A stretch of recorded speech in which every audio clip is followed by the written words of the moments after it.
नमस्कार दोस्तों, my self are के गौतम।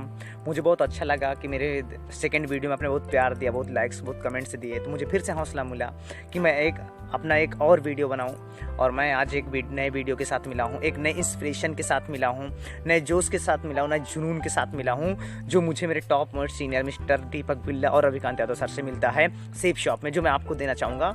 आज मैं आपको जीवन का असली मूल्य क्या है वो बताऊँगा दोस्तों।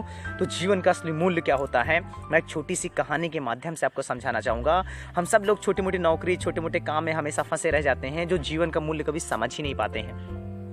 दोस्तों, एक बार होता क्या है कि एक साधु संत महात्मा होता है, जिसके पास एक आदमी मतलब कैसे ही जाता है, बोलता है बाबा जी मैं बहुत परेशान हूँ और मुझे जीवन का असली मूल्य क्या है वो आप बताइए।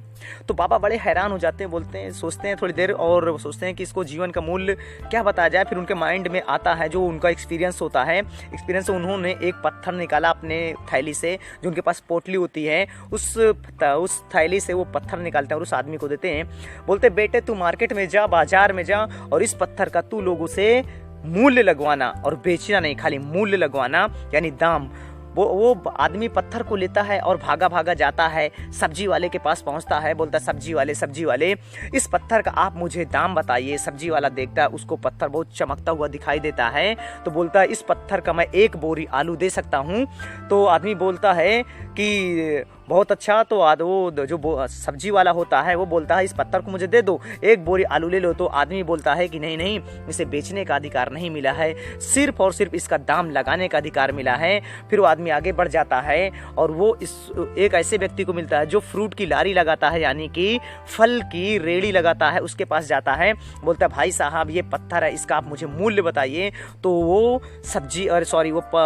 फल की रेड़ी वाला जो फल लगाता है, वो लारी वाला बोलता है मैं इसको 50 दर्जन केले में खरीद सकता हूँ और आप मुझे दे दो, 50 दर्जन केले ले लो। तो आदमी बोलता है इस पत्थर को मुझे बेचने का अधिकार नहीं मिला है, सिर्फ और सिर्फ इसका दाम लगाने का अधिकार मिला है।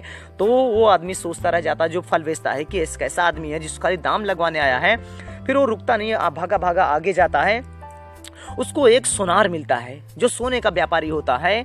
तो उस सुनार के पास जाता है, तो बोलता है भाई साहब इस पत्थर का आप मुझे मूल्य बताइए। तो सुनार देखता है, बोलता है इस पत्थर का मूल्य मैं आपको एक लगभग 50 लाख सोने देकर खरीद सकता हूँ। उस आदमी को पता चल जाता है कि बहुत पत्थर कीमती चीज है और वो बोलता है 50 लाख सोने में इस पत्थर को खरीद सकता हूँ। पर वो बोलता है नहीं, मुझे बेचने का अधिकार नहीं, सिर्फ और सिर्फ इसका दाम लगाने का अधिकार है। फिर वो आगे बढ़ता है, चंद कदम बड़ा होता है कि उसको दोस्तों एक हीरे का व्यापारी मिलता है, जो उसको दिखाता है कि ये पत्थर का आप मुझे दाम बताइए। दोस्तों तो जानते हैं वो व्यापारी क्या करता है, वो अपनी जेब से, अपने पॉकेट में एक अपना हैंड डालता है और एक ऐसे हैंकी निकालता है और हैंकी को ऐसे नीचे जमीन पर बिछाता है और उसके ऊपर उस पत्थर को लेकर रखता है और दोस्तों उसका सजदा करता है, 4 बार परिक्रमा करता है, सजदा करता है और बोलता है कि तू इस पत्थर का मूल्य लगवाना चाहेगा तो सुन, इस पत्थर की कीमत जो है तो पूरी कायनात बेच ले, पूरी धरती बेच ले, पूरा आकाश बेच ले, तू सब कुछ बेच ले, पर इस पत्थर का मूल्य तू नहीं लगवा सकता, ये अमूल्य है। दोस्तों आदमी का पूरा माइंड खराब हो जाता है कि ये साधु क्या ये जौहरी क्या बोल रहा है। जो हीरे का व्यापारी है वो भागा भागा अपने उस साधु महात्मा के पास जाता है और पूरी आप बीती घटना को बताता है।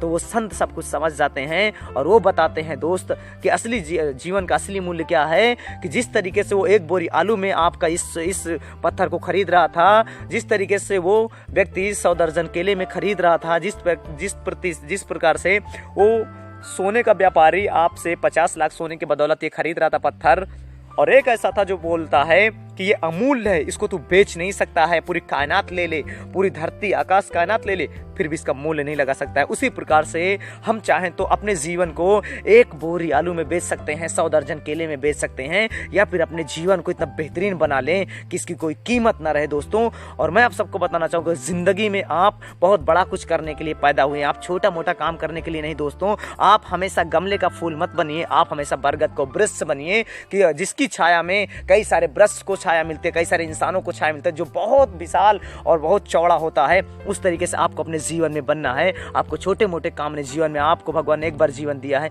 इंसान का जिंदगी दिया है, इंसान का जीवन दिया है, तो कुछ बेहतर और बड़ा, कुछ जबरदस्त करके जाना है, जिसके जाने के बाद आपके माँ बाप, आपके भाई बहन, आपके पत्नी, आपके बच्चे जिंदगी भर बोले यार ये जो शख्स है ना, मेरी जिंदगी में खुशियाँ सिर्फ और सिर्फ इसी की बदौलत है। दोस्तों थैंक यू, दोस्तों थैंक यू।